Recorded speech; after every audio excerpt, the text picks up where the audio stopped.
siya'y naghihilala ng Espiritu Santo. Ako magbabasa na ito, di ba? Hindi naman ikaw.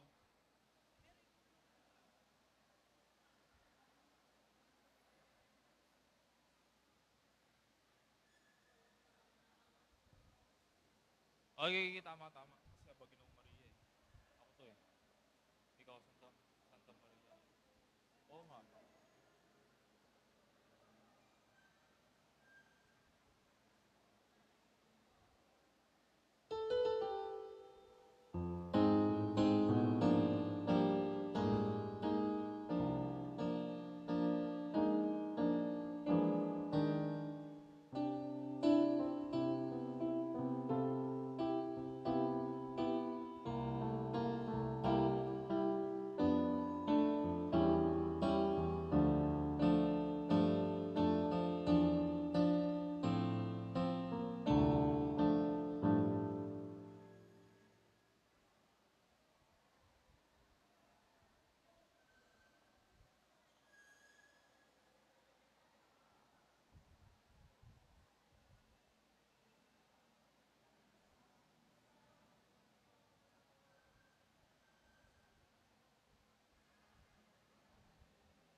Magsitayo po tayong lahat at ating pong dasalin ang orasyon. Sa ngalan ng Ama at Anak at Espiritu Santo, Amen. nagbalita ang anghel ng Panginoon kay Santa Maria. At siya'y naglihila ng Espiritu Santo. Aba, Ginoong Maria, napupuno ka ng grasya. Ang Panginoon Diyos ay sumasa iyo. Bugod kang pinagpala sa babaeng lahat, at pinagpala naman ang iyong anak na si Jesus. Santa Maria, Ina ng Diyos, ipanalangin mo kaming makasalanan, ngayon at kung kami mamamatay. Amen. Narito ang alipin ng Panginoon. Maganap nawa sa akin, ayon sa wika mo. Aba, Ginoong Maria, napupuno ka ng grasya. Ang Panginoon Diyos ay sumasa iyo. Bukod kang pinagpala sa babaeng lahat, at pinagpala naman ang iyong anak na si Jesus. Santa Maria, Ina ng Diyos, ipanalangin mo kaming makasalanan, ngayon at kung kami mamamatay. Amen. At ang salita ay nagkatawang tao. At nakapamuhay sa atin. Aba, Ginoong Maria, napupuno ka ng grasya. Ang Panginoon Diyos ay sumasa iyo. Bukod kang pinagpala sa babaeng lahat, at pinagpala naman ang iyong anak na si Jesus. Santa Maria, Ina ng Diyos, ipanalangin mo kaming makasalanan, ngayon at kung kami mamamatay. Amen. Ipanalangin mo kami, Santa Ina ng Diyos. Nang kami maging dapat makinabang sa mga pangako ni Kristo. Manalangin tayo. Panginoon na aming Diyos, kasihan nawa ang aming kaluluwa ng iyong mahal na grasya at yayamang dahilan sa pagbabalita ng anghel ay nakilala namin ang pagkakatawang tao ni Jesucristo ang anak mo. Pakundangan sa pagkakasakit at pagkamatay niya sa krus ay papakinabangan mo kami ng kanyang pagkabuhay na muli sa kawalatian sa langit alang-alang kay Jesucristo ang Panginoon namin. Amen. luwalhati sa Ama at sa Anak at sa Espiritu Santo. Kapara nung una, ngayon at kailanman, at magpasawalang hanggan siya nawa. Luwalhati sa Ama, sa Anak at sa Espiritu Santo. Kapara nung una, ngayon at kailanman, at magpasawalang hanggan siya nawa.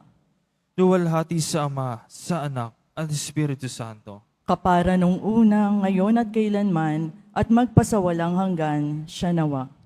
Sa ngalan ng Ama, Anak, at Espiritu Santo. Amen. Amen.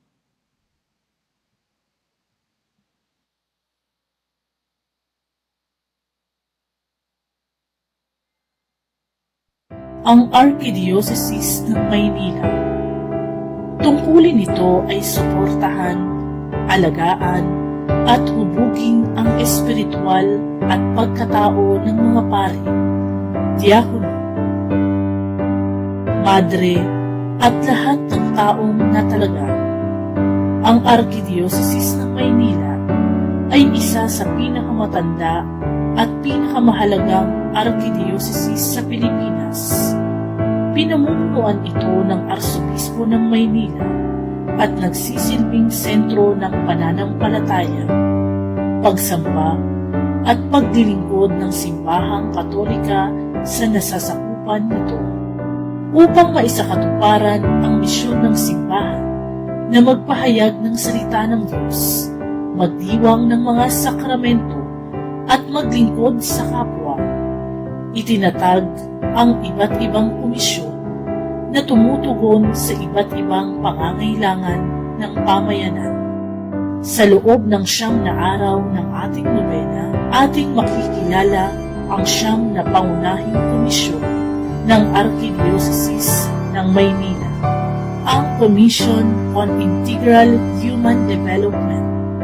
Ang tungkulin nito ay alagaan ang buong tao ayon sa turo ng simbahan, katawan, isip at espiritu, tumutok sa katarungan, karapatang pantao at pangangalaga sa kalikasan. Ito ay binubuo ng healthcare, ecology, disaster risk response. Sa misang ito, ating ipagdasal ang bawat komisyon at mga kinatawan nito.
Magandang araw po sa inyo lahat mga kapatid.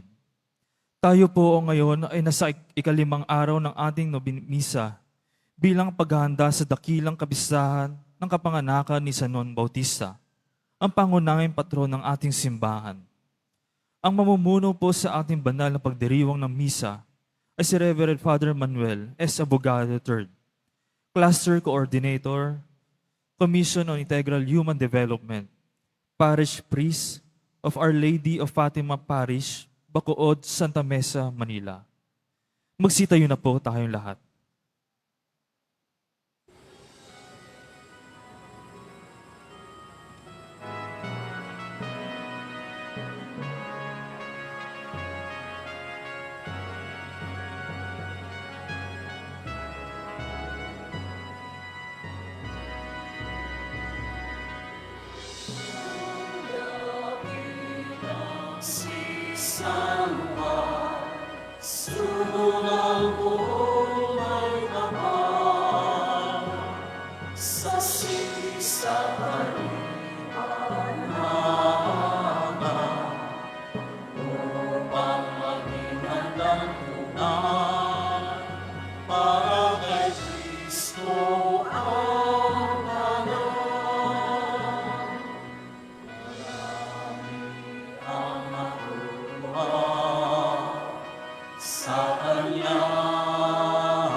Para kay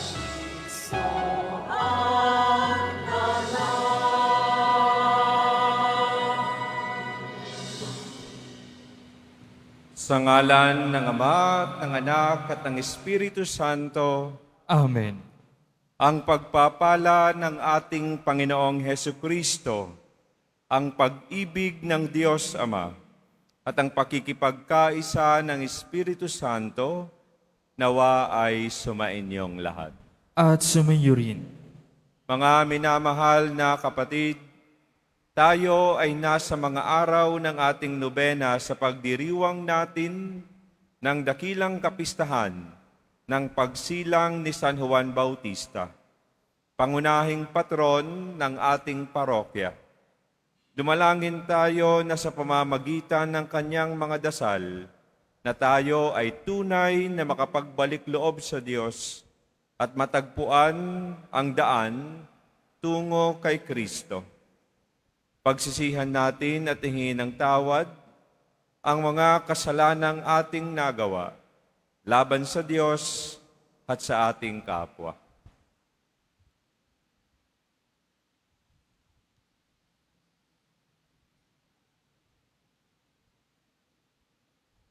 Panginoong Hesus, minamahal na anak ng Diyos, Panginoon, kaawaan mo kami. Panginoon, kaawaan mo kami.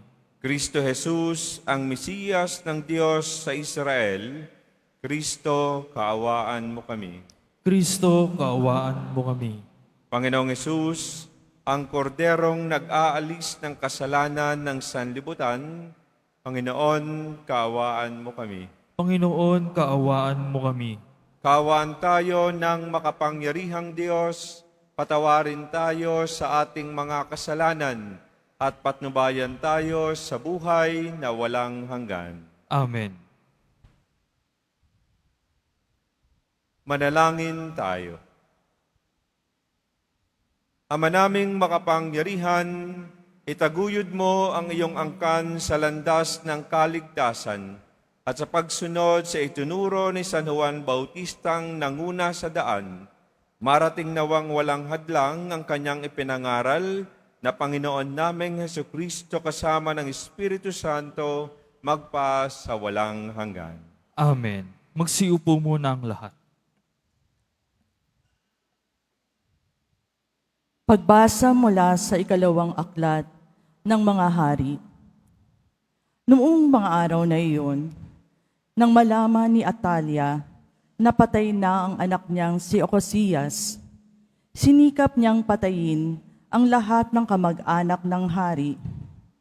Ngunit si Joas na anak ni Ocosias ay naitakas ng tiyan niyang si Josaba na anak ni Haring Horam at kapatid ni Ocosias.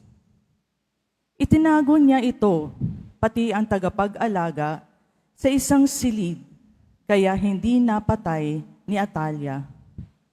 Pagkatapos, dinala niya ito sa bahay ng Panginoon at doon itinago ng 6 na taon habang si Atalia ang nagahari sa lupain.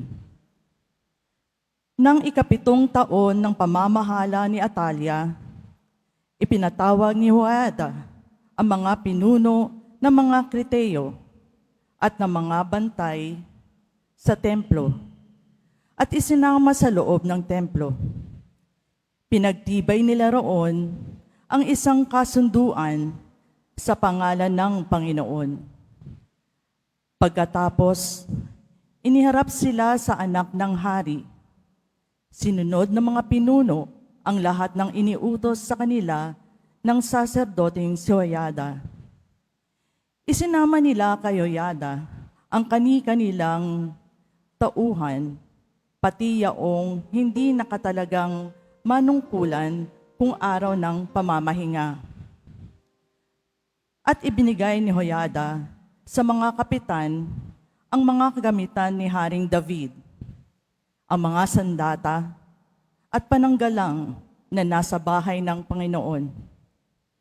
At bawat kawal ay tumalaga sa kanya-kanyang lugar, nakahanda sa anumang mangyayari. Ang iba'y sa gawing timog, ang iba'y sa hilaga, sa paligid ng altar at ng tirahan ng hari. Inilabas ni Joiada ang prinsipe. Kinoronahan niya ito. Iniabot ang aklat ng kautusan, binusa ng langis, at itinalagang hari. Pagkatapos, nagpalakpakan sila at nagsigawan, "Mabuhay ang hari!" Nang marinig ni Atalia ang pagkakaingay ng mga bantay at ng mga tao, pinuntahan niya ang mga ito sa bahay ng Panginoon. Pagdating doon, nakita niyang nakatindig ang hari sa isang mataas na lugar, tulad ng kinaugalian. Ang mga kapitan at ang mga taga-ihip ng trumpeta ay nakatayo sa tabi nito. Ang buong bayan naman ay di na magkamayo sa galak at walang malamang gawin sa pag-ihip ng kanilang trumpeta.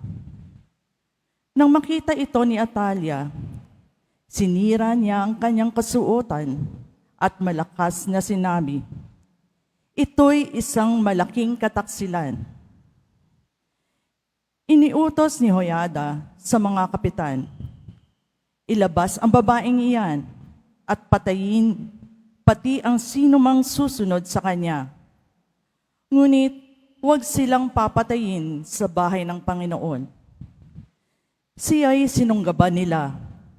Inilabas sa daanan ng mga kabayo ng hari, papasok sa palasyo, at doon pinatay. Pagkaraon noon, sinariwa ni Joiada ang tipan ng Diyos at ng mga tao. Muli niyang pinanumpa ang hari at ang mga tao na sila'y papailalim sa tipan. Ang mga tao'y nagtuloy sa templo ni Baal. Giniba nila ito at winasak pati rebulto ni Baal. Pinatay nila sa harap ng altar si Matan, na saserdote ni Baal. At si Joiada ay nagtalaga ng mga bantay sa bahay ng Panginoon. Nagdiwang ang bayan at naging mapayapa sila mula nang patayin si Atalia sa tirahan ng hari. Ang salita ng Diyos. Salamat sa Diyos.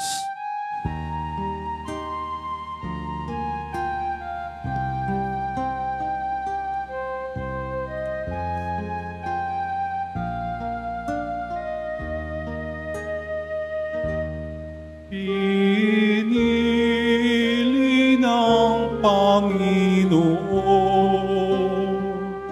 naging tahanan ang Siyon. Pinili ng Panginoon,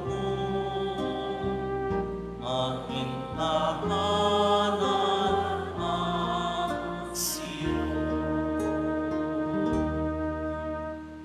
Ang iyong pangako sa lingkod mong David, huwag mong babawiin. Ganito ang iyong pangakong habilin. Isa sa anak mo ang gagawing hari upang mamahala, matapos na ika'y pumanaw sa lupa.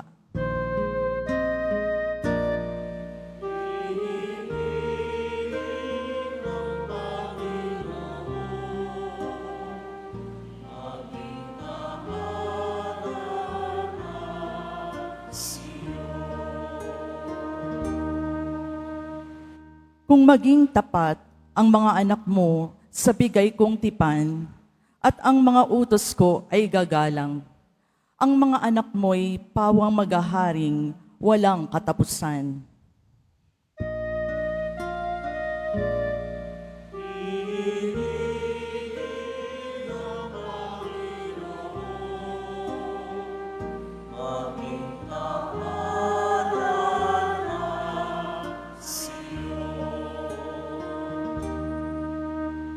Pinili ng Poon na maging tahanan ang lungsod ng Sion.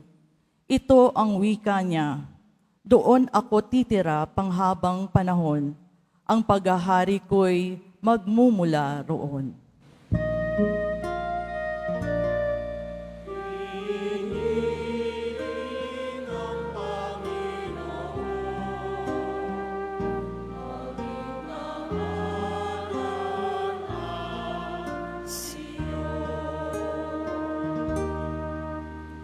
Sa lipi ni David, ako ay kukuha ng haring dakila upang maingatan ang pagpapatuloy ng pamamahala, yaong kaharian niya ay uunlad at mananagana. Ang kaaway niya'y mga papahiya.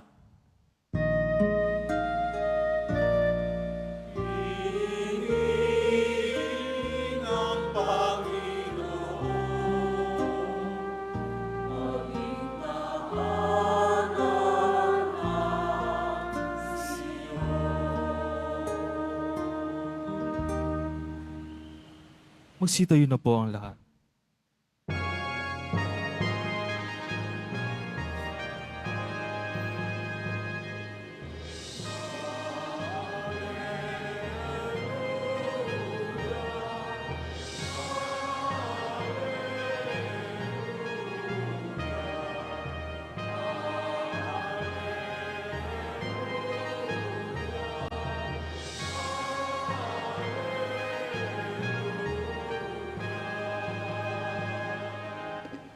Mapalad ang mga dukha na tanging Diyos na lumikha, ang pag-asa at hadika.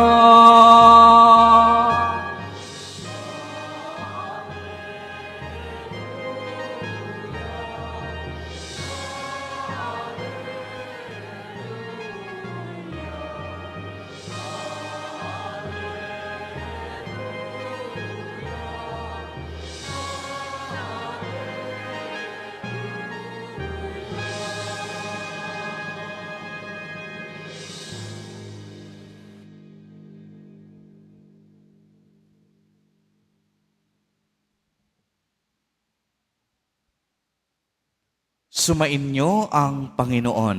At sumayo rin. Ang mabuting balita ng Panginoon ayon kay San Mateo. Papuri sa iyo, Panginoon.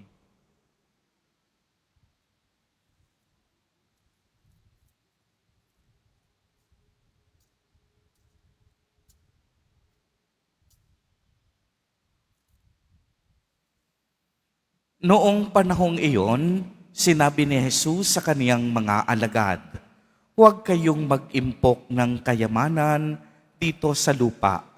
Dito'y may naninirang tanga at kalawang at may nakakapasok na magnanakaw.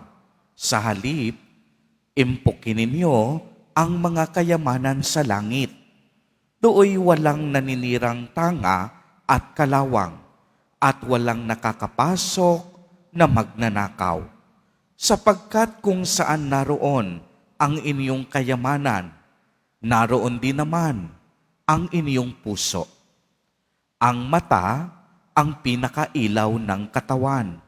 Kaya't kung malinaw ang inyong mata, maliliwanagan ang buo mong katawan.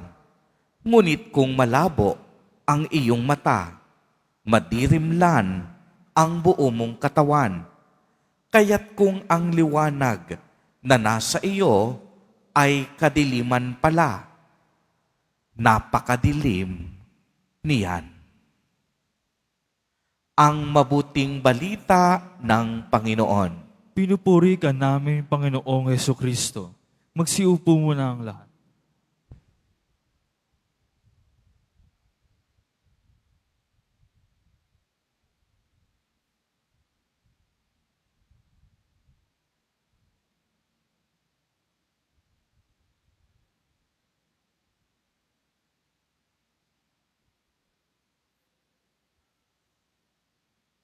Magandang tanghali po sa ating lahat, mga kapatid.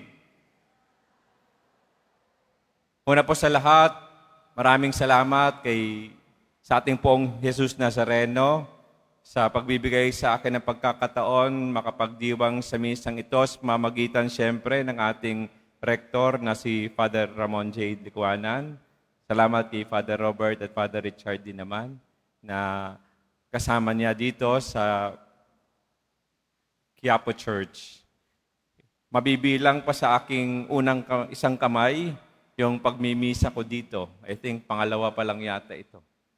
na ako magmimisa. Medyo, siyempre, alam niyo naman ang pakiramdam. Okay? May pasasalamat at meron siyempreng kaba. Ang temang ibinigay sa akin para pagnilayan sa nobenaryong ito, para sa kapistahan ng kaarawan at kapanganakan ni San Juan Bautista ay ihanda ang daraanan ng Panginoon. Ihanda ang daraanan ng Panginoon. Bago tayo magpatuloy sa pagninilay ay ano ba itong daraanan na ito? Sa tingin po ninyo, ano bang ibig sabihin ng daraanan na yaon? Ano bang daraanan na ito na dapat ihanda natin sa pagdating ng Panginoon? Para sa akin, itong daraanan na ito ay pwede nating maintindihan sa pamamagitan na rin kung paanong pumasok si Jesus sa mundong ibabaw na ito. Paano pa siya pumasok sa mundong ibabaw na ito? Siyempre, sa pamamagitan ng mahal na inang si Maria. Siyempre, sa pamamagitan ng pamilya. Okay. Siyempre, sa pamamagitan ng kanyang pagiging kabilang ng bayan ng Israel, isang Hudyo. Kaya pwede nating pagnilayan ang daraanan na ito sa pamamagitan ng mga bagay na iyon. So ano ba ang daraanan na ito? Hindi ito nalalayo sa ating katauhan bilang tao. Total, pumasok siya sa mundong ibabaw sa pamamagitan ng katauhan ng mahal na Birheng Maria. Naging tao siya sa pamamagitan ng mahal na inang si Maria. Okay? Naging tao siya sa pamamagitan ng isang pamilya. Yung daraanan din pwedeng sa pamamagitan ng bawat pamilyang meron tayo. At gayon din naman sa pamamagitan ng bansang meron din tayo. Okay? Kasi siya man ay naging kabilang ng isang bansa. Okay? Siya isang Hudyo. Isang Hudyo. So itong daraanan na ito, na pwede nating ihanda para sa pagdating ng Panginoon, ay pwede nating tingnan sa ganong mga aspeto. Ating mga sarili, ating pamilya, ating bayan. Pero paano ba ito maihahanda? Tingnan natin yung mensahe at ang buhay ni San Juan Bautista. Alam naman natin yung unang-unang mensahe, alam naman natin yung kanyang pinakamensahe na magsisi. Hindi po ba? Na tayo magsisi, na tayo magbalik loob sa Diyos, repent for the kingdom of heaven is at hand. Hindi po ba? Yun ang mensahe niya. At alam din naman natin na ang ibig sabihin ng repentance na ito ay hindi lamang ito paghingi ng sorry. Alam naman natin na ang ibig sabihin ng repentance na ito ay pagbabago talaga ng ating mga kaisipan at ang ating puso, ng ating damdamin. Metanoia, a change of heart and a change of mind. Hindi lang ito pagsasabi ng sorry na, kundi baguhin talaga yung ating pag-iisip, kaisipan, yung ating damdamin, kung saan nakalagak yung ating mga puso. Kaya nga, sa ating ebanghelyo, maganda yung sinasabi dito ng ating Panginoong Hesukristo sa kanyang mga alagad. Hango sa ebanghelyo ni San Mateo, chapter 6. Sinabi ni Jesus, huwag kayong mag-impok ng kayamanan dito sa lupa. Dito'y may naninirang tanga at kalawang at may nakapapasok na magnanakaw. Sa halip, impukin ninyo ang kayamanan sa langit. Impukin ninyo ang kayamanan sa langit. Dooy walang naninirang tanga at kalawang at walang nakapapasok na magnanakaw. Ito, isa sa mga bagay na pwede nating tingnan at patuloy na pagnilayan kasi kadalasan tayo masyadong natututok sa mundong ibabaw. Nakakalimutan natin ang langit. Masyado tayong natututok sa ibinibigay ng mundo. Nakakalimutan natin na meron pa na mas mahalaga yung ibinibigay ng langit. Ang ating buhay ay hindi pang dito lang. Ang ating buhay ay pang Diyos. Ang ating buhay ay para sa Diyos. Sabihin nyo nga, ang buhay ko ay para sa Diyos. Kumbinsido ba kayo dyan? Ang buhay natin ay hindi para dito lang. Ang buhay natin ay para sa Diyos. Kaya nga si Jesus Nazareno, tingnan nyo naman ang kanyang ginawa. Muli, He claimed us for Himself. He claimed us for Himself. Kaya nga tingnan nyo naman kung paano sa pagmamahal niya, nagbuhos at nagbigay ng kanyang buhay para tayo dulutan ng buhay at buhay na walang hanggan. Para tayo mapanauli, mapanumbalik sa kanyang pagmamahal na nahiwalay dahil na naputol dulot ng ating kasalanan. At alam naman natin yan. At kaya't muli, no, baka pwedeng baguhin muli kung sakasakaling nabababad na naman muli sa mundo. Baguhin muli yung pag-iisip na hanggang dito lang ang buhay natin sa mundo. Pang mundo lang tayo. Lahat ng maibibigay ng mundo, sapat na. Ang katotohanan ay hindi. The world will never be enough. Di ba? The world will never be able to satisfy the longings of our hearts. No? Hindi kailanman mapupuno ng mundo ang ating mga ninanais at hinahangad. Kasi tanging makapagpupuno nun ay ang Diyos. At alam natin yon. Kaso lang, paminsan nalilihis. Tayo, nawawala sa ating isipan yung tunay, no, na makapagbibigay sa atin ng kapunuan, ng kapayapaan, walang iba kundi ang ating Panginoong Jesus. Yan ang unang-una. Paano ba natin ihahanda ang Panginoon? Magsisi, magbalik loob sa Diyos, muling baguhin yung ating mga pag-iisip, pati na rin yung ating mga damdamin.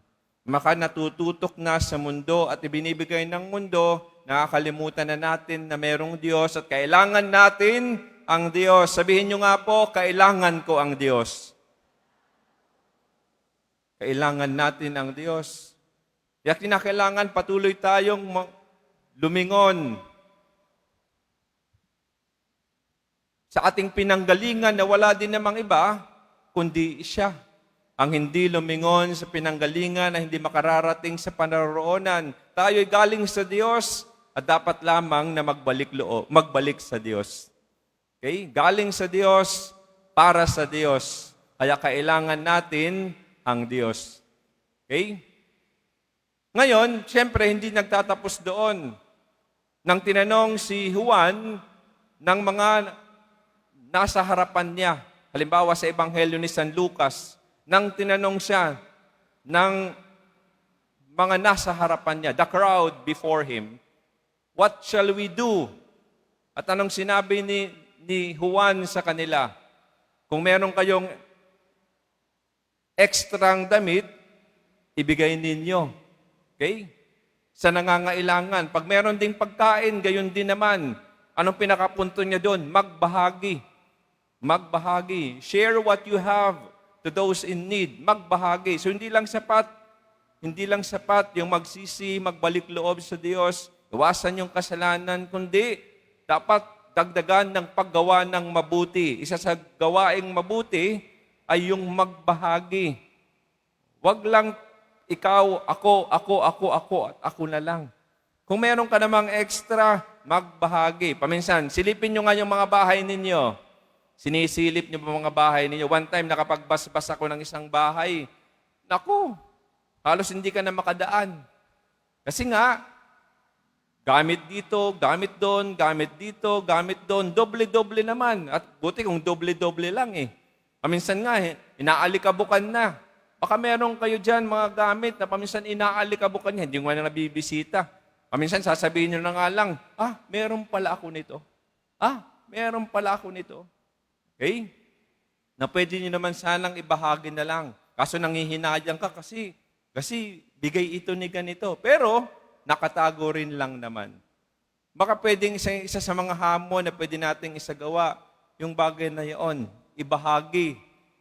Kung alam mo namang mas mapapakinabangan pa ng iyong kapwa, edi ibahagi. Magbahagi. Okay? Nang tinanong pa siya ng mga tax collectors and publicans, anong naman ang gagawin namin? Ang sabi niya sa kanila, sabi ni Juan sa kanila, to the publicans or the tax collectors, huwag kayong maniningil ng sobra.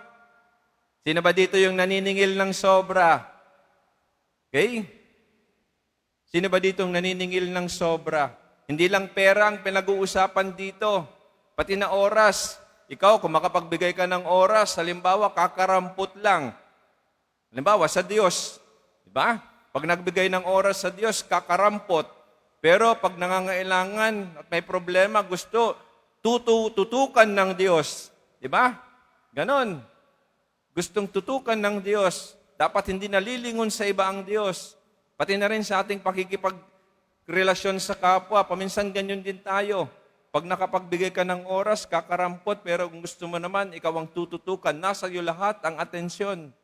Okay? Hindi lang perang pinag-uusapan dito, kundi pati na rin yung oras sa limbawa. At marami pang iba. Okay? Baka pwedeng tingnan, what shall we do? Huwag kayong maniningil ng sobra. Eksakto lang, sabi niya sa mga tax collectors. Paminsan tayo, masyadong mapagmalabis. Diba? Mapagmalabis. Kailan ba natin ginagawa yan? Nagiging mapagmalabis. Sobra. Sobra ka naman. Sobra ka na. Diba? Sobra na. Baka yun ang tingnan. At hindi lang yon, na mga sundalo nagtanong din sa kanya, kami naman, anong gagawin namin? Ito ay sa Ebanghelyo ni San Lucas. Sabi naman niya sa mga sundalo, ay kayo, avoid extortion. Huwag kayong mag-extort at huwag lang kayong magpapalaganap ng false testimonies. Okay? Huwag mag-falsify ng truth. Hindi ilan kaya sa atin ang ganyan. Okay? Lalong-lalo na sa panahon natin ngayon, sa ating bansa at sa ating mundo. Yan siguro, kaya nga, yung daraanan ng Panginoon, wag lang nating isipin. Wag nating isipin ito'y hindi hiwalay sa ating mga sarili, hindi hiwalay sa ating pamilya, hindi hiwalay sa ating bansa. Kasi kahit ang ating bansa, nangangailangan ihanda para sa pagdating ng ating Panginoon. Okay? What shall we do? Ano bang dapat nating gawin? Baka sa araw na ito, pwede yung tanungin din ng ating Panginoong Jesucristo. Kung hindi man, si San Juan Bautista. Okay, total, sinagot din naman niya yung mga nagtanong sa kanya from the crowd, what would we do? At may sagot naman, palagian si San Juan Bautista. Okay? Ano pa? Paano pa natin ihahanda ang daraanan ng Panginoon? Paano pa natin ihahanda? Alam naman natin kung paano namuhay si San Juan Bautista. Paano namuhay si San Juan Bautista sa disyerto, sa ilang. He was clothed with a camel's hair. Camel's hair and with a leather belt around his waist. And he ate locusts and honey. Ibig sabihin, simple. Namuhay siya ng simple. He was from a priestly clan.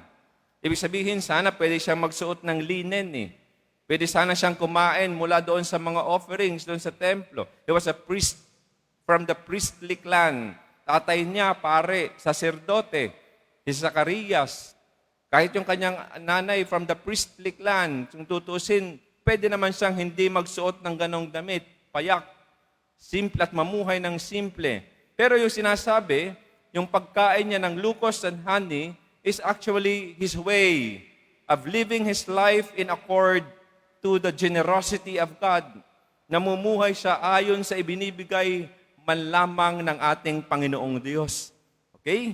Sa generosity ng Diyos, sa pang-araw-araw. So, ibig sabihin, he really put himself in the great generosity and goodness of God. Pag tayo nagdadasal ng Ama namin, ang ating dasal palagi ang ganito. Ama namin, di ba, give us this day our daily bread. Ba? Ang itinuro sa panalangin, itinuro sa atin ng ating Panginoong Jesucristo, hindi tayo tinuruan na magdasal ng ganito, bigyan mo kami ng isang buwang kakanin, pagkain, kundi daily bread, para matuto tayong magtiwala, palagian sa pagmamahal ng Diyos. Kaso lang, paminsan hindi.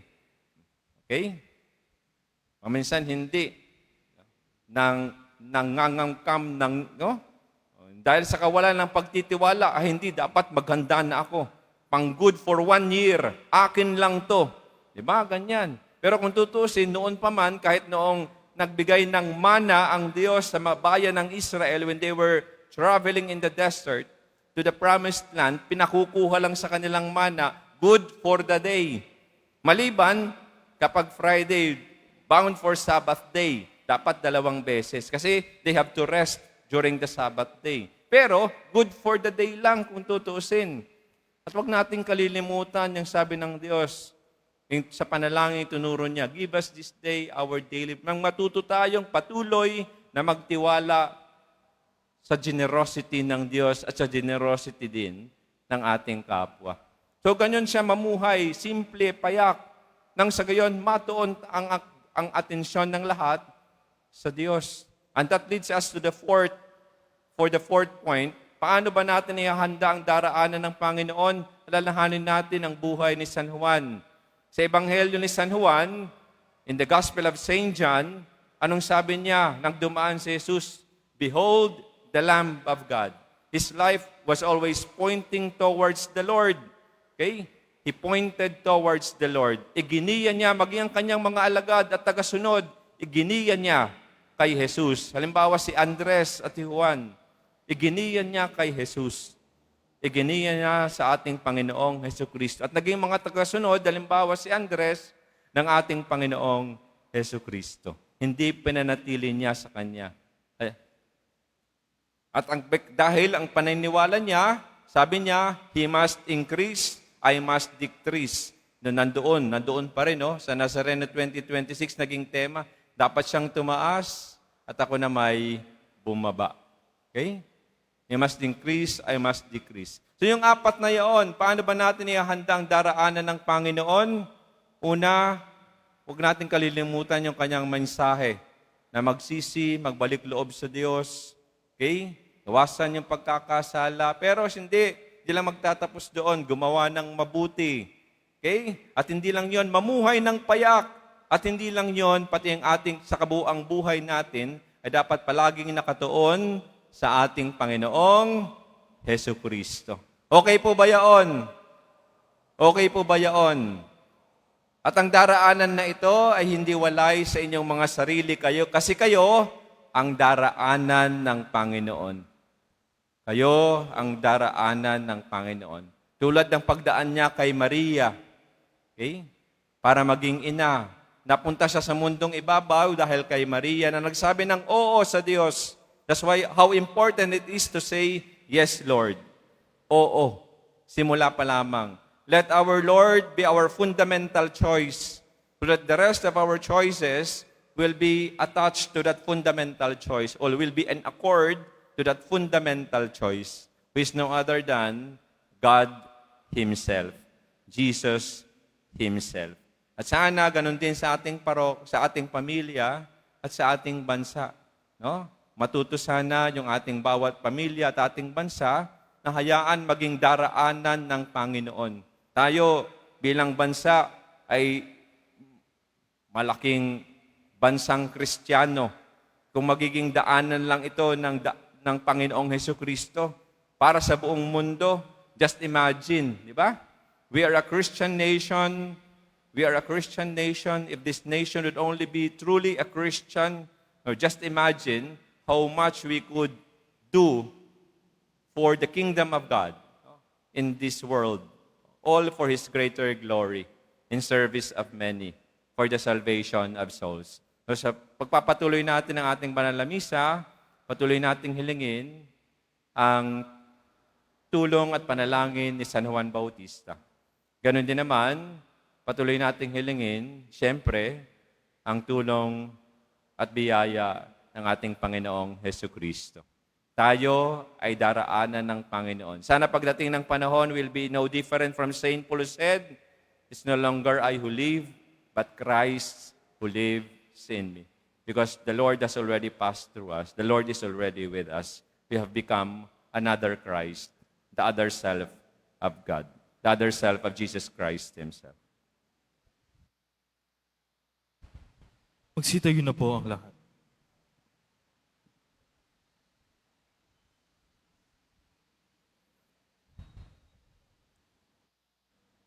Minamahal kong mga kapatid, manalangin tayo sa Ama na nagsugo kay Juan Bautista upang ihanda ang daraanan ng ating Panginoong Jesucristo.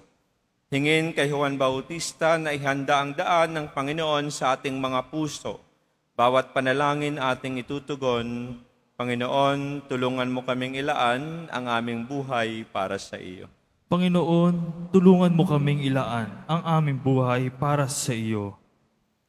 Para sa Santo Papa, mga obispo at mga pari, taglayin nawa nila ang tapang at sigasig tulad ng kay San Juan Bautista na nagsalita laban sa kasalanan at nangaral ukol sa pagdating ni Kristo.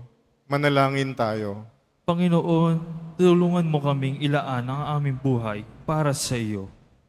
Para sa mga pinuno sa pamahalaan, ingatan nawa nila at gamitin ang kapangyarihan sa kabutihan dahil ito'y ipinagkatiwala lamang sa kanila ng Diyos at ng taong bayan. Manalangin tayo. Panginoon, tulungan mo kaming ilaan ang aming buhay para sa iyo. Para sa mga may sakit, sa mga nag-aalaga at nagbabantay sa kanila, makita nawa nila ang mahiwagang kamay ng Diyos na nagtuturo sa atin kung paano maging matyaga at mapagtiis. Manalangin tayo. Panginoon, tulungan mo kaming ilaan ang aming buhay para sa iyo. Para sa mga kabataan, maging masipag nawa sila sa pag-aaral at maging malikhain at ialay ang kanilang tagumpay sa kalwalhatian ng Diyos. Manalangin tayo. Panginoon, tulungan mo kaming ilaan ang aming buhay para sa iyo. Ama naming makapangyarihan, dinggin mo ang aming mga panalangin at ituloy mong magpatuloy kaming sumunod sa kalooban mo at ipangaral ka sa lahat ng oras. Hinihiling namin ito alang-alang kay Kristong aming Panginoon. Amen. Magsiupo muna ang lahat.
Sa lupa'y hanap at inuso namin isip daan din sa'yo.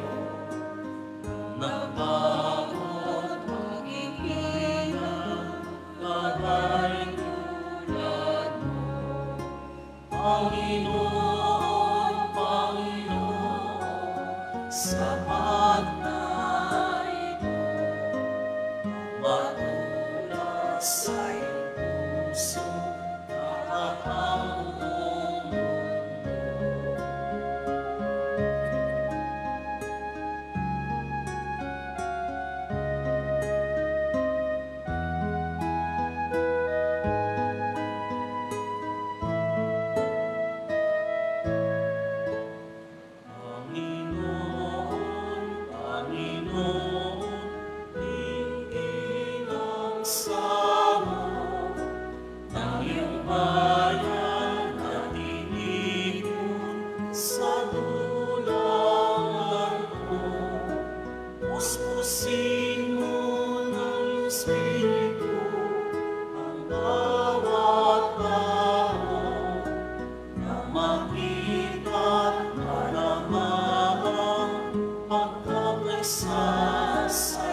Magsitayo po ang lahat. Panginoon, Panginoon, ang lahat ng ito, isang alay ng sambayang nagmamahal sa'yo.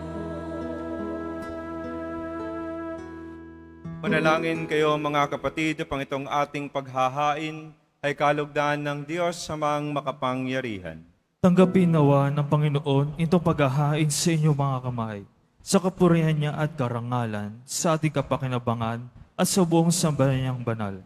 Ama naming lumikha, tunghayan mong mga alay ng iyong sambayanan sa pagdiriwang ng dakilang kapistahan ni San Juan Bautista, upang aming mapangatawanan sa aming ginagawang paglilingkod ang ginaganap namin ngayong paghahandog sa pamamagitan ni Jesucristo kasama ng Espiritu Santo magpa sa walang hanggan. Amen. Sumainyo ang Panginoon. At sumayo rin. Itaas sa Diyos ang inyong puso at diwa. Itinaasa namin sa Panginoon. Pasalamatan natin ang Panginoong ating Diyos. Marapat na siya ay pasalamatan. Ama naming makapangyarihan, tunay ngang marapat na ikaw ay aming pasalamatan. Sa pamamagitan ni Jesucristo na aming Panginoon, dinadakila namin ang pagtatalaga sa pinili mong sa Kanya'y manguna ang tagapagbinyag na San Juan Bautista. Sa lahat ng isinilang siya'y naging sanhi, bago pa siya iluwal, kanya nang ikinagalak ang pagdating ng tagapagligtas ng lahat. Sa tanang propeta'y siya lamang ang naghayag na narito ang korderong sa lahat magliligtas. Siya pa rin ang tagapagbinyag na gumaganap sa nagpabanal sa tubig at nagutos magbinyag, na tapat niyang pinanindigan kahit dugo niya ay dumanak. Kaya kaysa na mga anghel na nagsisiawit ng papuri sa iyo, nang walang humpay sa kalangitan kami nagbubunyi sa iyong kadakilaan.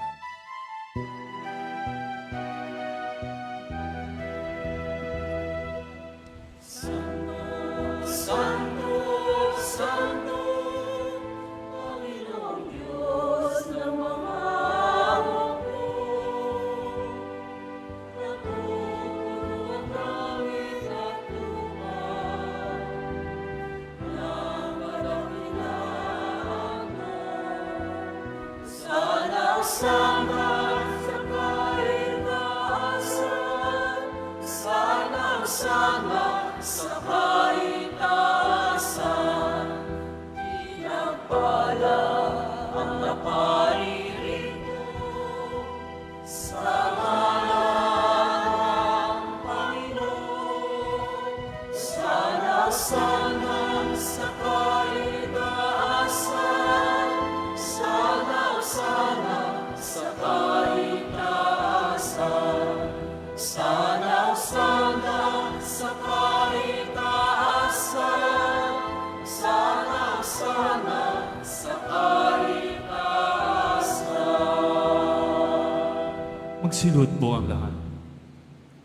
Ama naming banal, ikaw ang bukal ng tanang kabanalan kahit sa pamamagitan ng iyong Espiritu. Gawin mong banal ang mga kaloob na ito pang para sa amin, maging katawan at dugo ng aming Panginoong Heso Kristo. Bago niya pinagtiis ang kusang loob na maging handog, hinawakan niya ang tinapay, pinasalamatan kanya, pinaghati-hati niya yon, hinabot sa kanyang mga alagad at sinabi, "Tanggapin ninyong lahat ito at kanin. Ito ang aking katawan na ihahandog para sa inyo."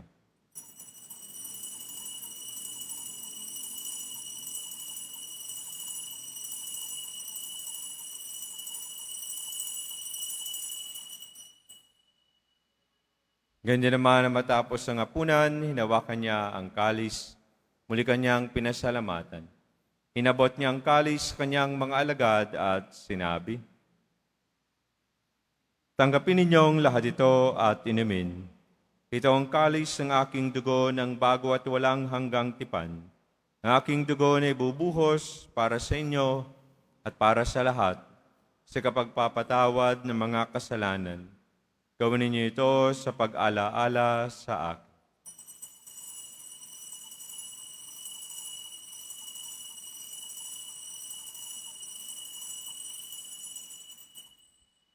Magsitayo na po ang lahat. Ang misteryo ng pananampalataya.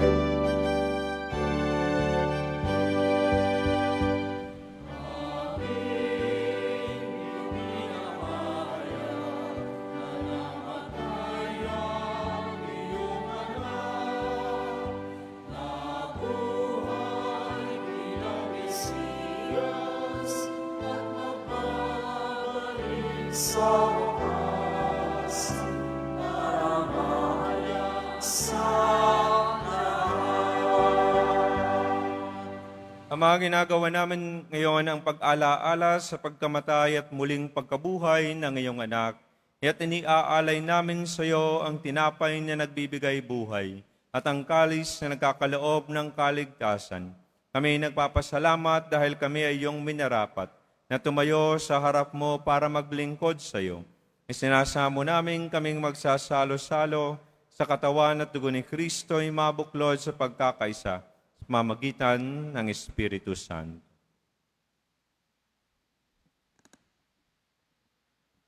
Ama, lingapin mo ang iyong simbahang laganap sa buong daigdig. Puspusin mo kami sa pag-ibig. Kaysa ni Leon na aming Papa at ni Jose na aming Obispo at ng Tanang Kaparian.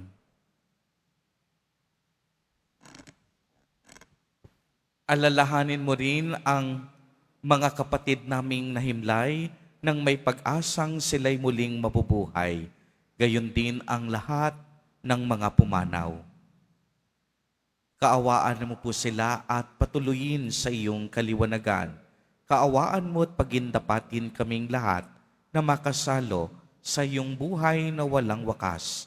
Kaisa ng mahal na Birheng Maria na Ina ng Diyos, ng kabiyak ng puso niyang si San Jose, kaisa ng mga apostol ni San Juan Bautista at ng lahat ng mga banal na namuhay dito sa daigdig ng kalugod-lugod sa iyo.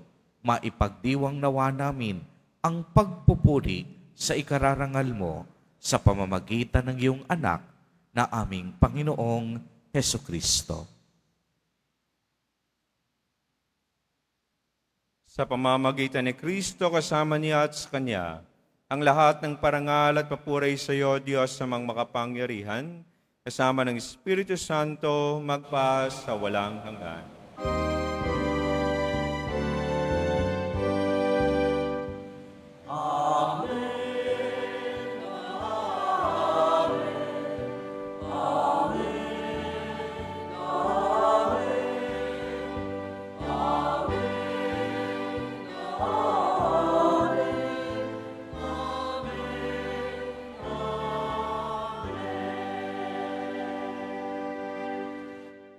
Sa tagubilin ni kagagaling na utos, sa turo ni Jesus na Panginoon natin at Diyos, ipahayag natin ng lakas loob.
Hiniling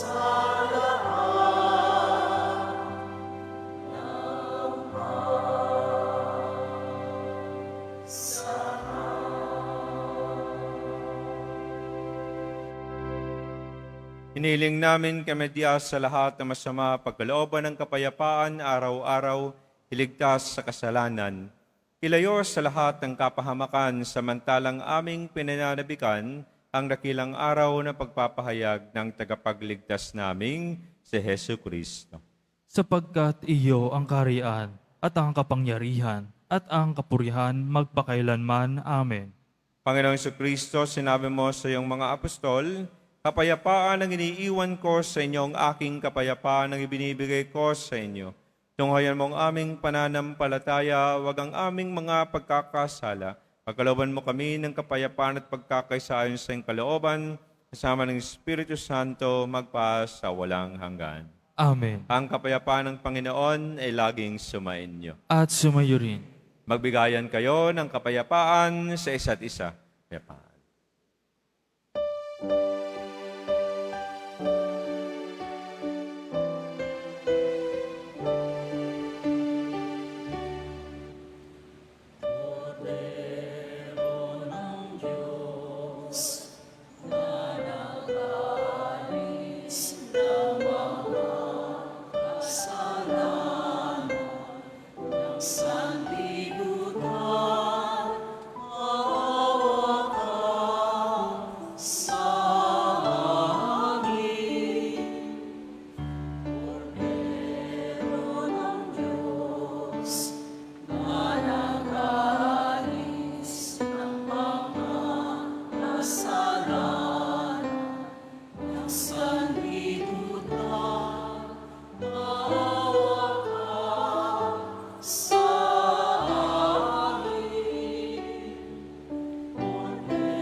Magsilot po ang lahat.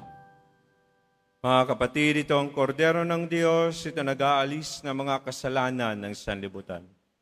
Mapalad ang mga inanayahan sa kanyang piging. Panginoon, hindi ako karapat-dapat na magpatuloy sa iyo. Ngunit sa isang salita mo lamang ay gagaling na ako.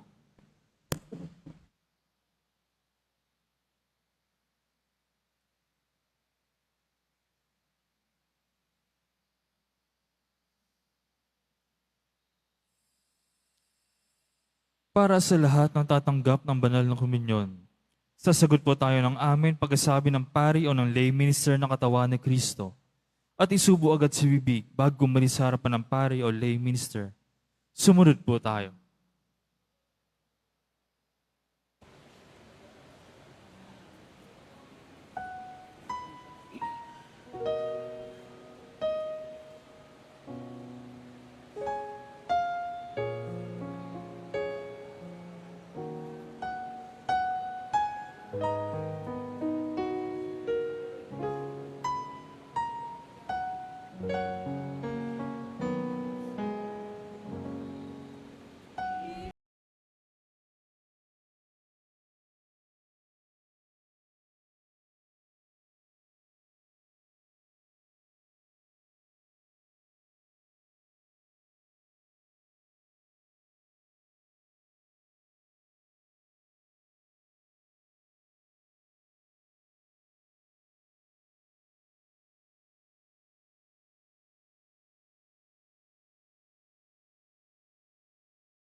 paanyaya para sa isang Marian pilgrimage sa Europe.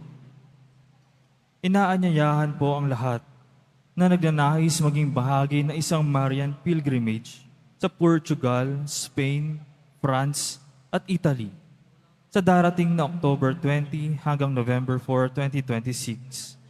Ang Marian pilgrimage na ito ay sa Europa ay pangungunahan po ng ating rektor at kura paroko na si Reverend Father Ramon J. Licuana. Kabilang sa mga banal ng makasaysayang pook na bibisitahin ay ang Vatican City, kung saan magkakaroon ng pagkakataon masilayan ang ating Santo Papa sa St. Peter's Basilica. Italy, kabilang ang St. Padre Pio Sanctuary, St. Francis of Assisi Basilica, Sanctuary of First Eucharistic Miracle sa Lanciano, at ang tanyag na Leaning Tower of Pisa. Spain, kung saan matatagpuan ang Basilica de la Sagrada Familia sa Barcelona at sa Madrid, ang capital city ng Spain. France, ang mahimalang Sanctuary of Our Lady of Lourdes na pinagpakitaan ng mahal na Birhen kay Saint Bernadette. At Portugal, sa Shrine of Our Lady of Fatima na kung saan nagpakita ang mahal na ina, at ang Lisbon, ang capital city ng Portugal. Para po sa ibang pangdetalye at reservation, maaari po makipag-ugnayan sa Travel Specialist Ventures sa numerong 0954-264-2997, 0961-765-8995, mula Lunes hanggang Biyernes. Maraming salamat po. Mga paalala sa mga nagsisimba. Pagkatapos ng misa, ang pagbabasbas po ng banal na tubig ay magaganap sa labas ng ating simbahan. Pinakikiusapan ng lahat ng tanging labasan o exit ay sa Quezon Boulevard at sa Plaza San Juan lamang. Iwasan po natin ang magtulakan. Sumunod po tayo.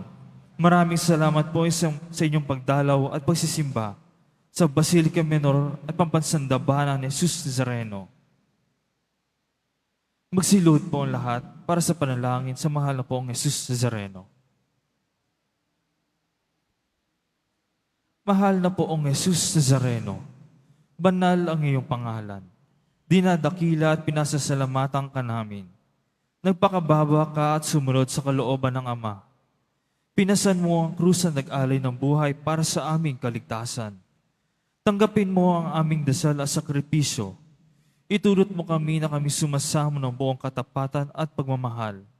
Magbahagi ng mabuting balita. Magsisi at itakwil ang kasalanan at masama. At maghatid ng awa at kapayapaan sa aming kapwa. Ipinagkakatiwala namin sa iyong ang lahat-lahat sa amin. Pinapanalangin namin ang mga nangangailangan ng iyong tulong. Ipinapaubayan namin sa iyo ang aming mga kahilingan. Itong aming pagdedebosyon at manata ay lalo nawang magpalapit sa amin sa iyo at sa aming kapwa upang nagmamahal at nagkakaisa kaming magtaguyod ng iyong kaharian dito sa lupa hanggang sa langit, na aming tunay na tahanan, kung saan naghahari ka sa kawalatian, magpas sa walang hanggan. Amen. Magsitayo na po ang lahat. Magsiupo muna ang lahat.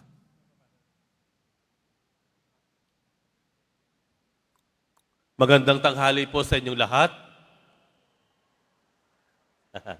Samahan niyo po ako na pasalamatan po ang ating naging punong tagapagdiwang para sa ikalimang misang nobenaryo sa karangalan ng ating minamahal na patron na si San Juan Bautista. Siya po ngayon ang cluster coordinator po ng Commission on Integral Human Development. At yan po ang ating mga nagiging tagapagdiwang ngayong mga nobenaryo po, mga cluster head po iyan. At siya rin naman po ang parish priest po ng Our Lady of Fatima Parish, dyan po sa Bacood, Santa Mesa. Pasalamatan po natin si Father Manuel June Abogado. Father, maraming salamat po. Abogado na, pari pa. Ayan. Bukas po. Ayan, bukas po at pong dumalo po ulit tayo para sa atin pong ika-6 na misang nobinaryo. Ang mangunguna po sa atin ay si Father Jerome Ceciliano. Siya po ang cluster coordinator ng Commission on Public Affairs sa buong Archdiocese of Manila. At siya rin din po ang rector ng Archdiocesan Shrine of Mary, Queen of Peace, Quasay Parish. Yan po yung tinatawag nating EDSA Shrine. Nais ko pong pasalamatan din po ang ating mga katuwang po, mga sponsors po ng ating misa sa pangunguna po ng Barangay 394, Zone 40, ang chairwoman po natin, Jennifer Lipana Camacho, at ang kanyang konseho. Nandyan po ba sila? Ang ating mga kagawad. Maraming salamat po sa inyo. Palakpakan po natin sila. Ganun din naman po ang ating mga organization sa ating simbahan, Extraordinary Ministers of Holy Communion, ang ating mga lay ministers po, ang Music Ministry, ang Ministry of Altar Servers, at ang Mother Butlers Guild. Palakpakan po natin. Maraming salamat po sa inyo. Muli makikita-kita po tayo bukas para sa ika-6 nating misang nobinaryo. Maraming salamat po. Tumayo po tayong lahat.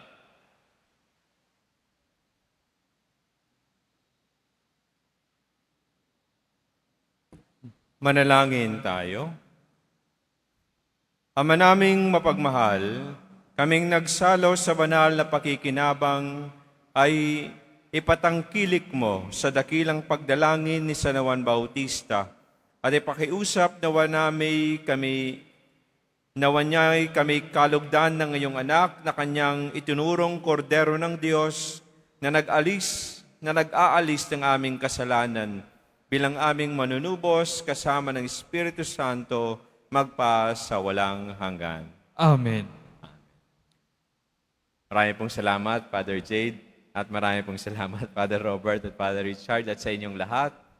Sumainyo ang Panginoon. At sumayo rin. Magsiyuko kayo habang iginagawad ang pagbabasbas. Pagpalain nawa kayo ng Diyos na nagkaloob ng kadakilaan at kaligayahan kay San Juan Bautista, ngayon at magpa sa walang hanggan. Amen. Ipanalangin nawa kayo ni San Juan Bautista at akitin kayong maglingkod sa Diyos at kapwa. Amen. Samahan nawa kayo ni San Juan Bautista hanggang sa maligayang tahanan ng Diyos Ama. Amen. At pagpalain kayo ng makapangyarihang Diyos, Ama, Anak, at Espiritu Santo. Amen. Humayo kayo at taglayin sa inyong pag-alis ang diwa ni San Juan Bautista. Salamat sa Diyos.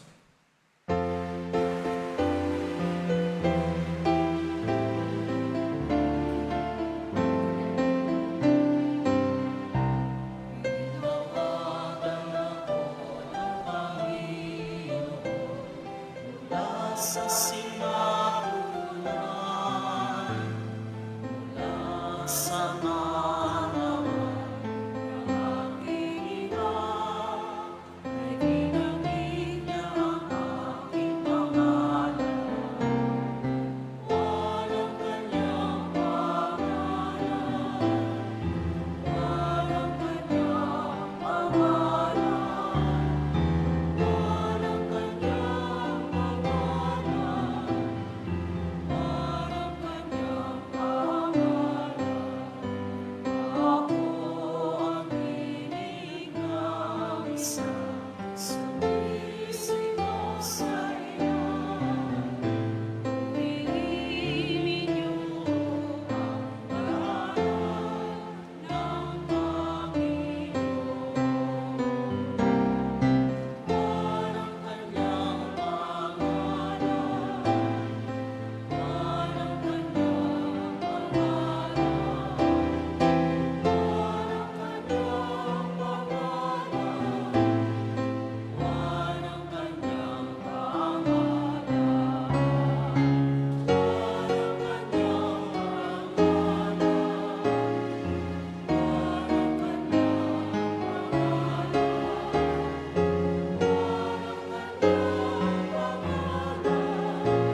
Amen.